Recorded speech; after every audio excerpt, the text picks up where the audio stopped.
Alors, la gamme lecture, donc J'aime lire et J'aime lire Max, soutiennent les petits champions depuis le début en fait, car c'est un concours qu'on a toujours beaucoup soutenu et avec grand plaisir. Et d'ailleurs, on a une gagnante, Zoé, qui a gagné il y a 2 ou 3 ans. Elle avait découvert ce concours dans J'aime lire Max. Donc, il en avait parlé ensuite à sa maîtresse.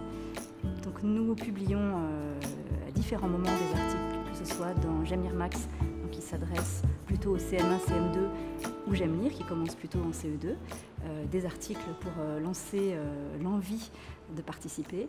Et puis on relaie aussi sur tous nos réseaux sociaux qui sont importants, auprès de nos délégués qui vont dans les classes, et puis aussi dans les newsletters qui touchent nos 500 000 abonnés.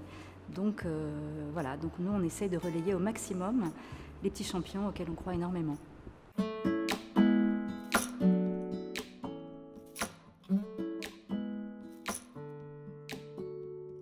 En fait, la tranche d'âge de J'aime lire Max ou des grands J'aime lire, elle est vraiment fondamentale parce que c'est le moment où les enfants sont encore des enfants.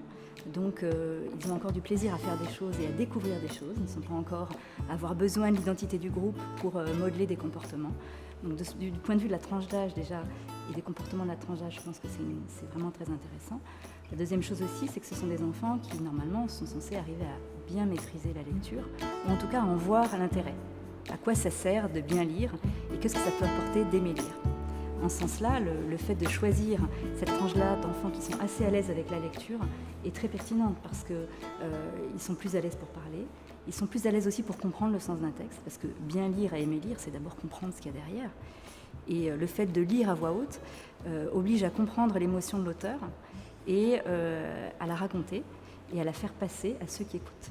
On ne va pas interpréter un texte, on va la dire et on va y mettre ses propres émotions pour pouvoir faire vibrer toutes les couleurs du texte. Donc c'est un âge qui est très malléable de ce point de vue-là, qui est très prêt à essayer. C'est l'âge des grands jeux aussi, le début des jeux de rôle, ça se passe à ce moment-là, parce qu'ils sont capables de passer d'un plan à l'autre.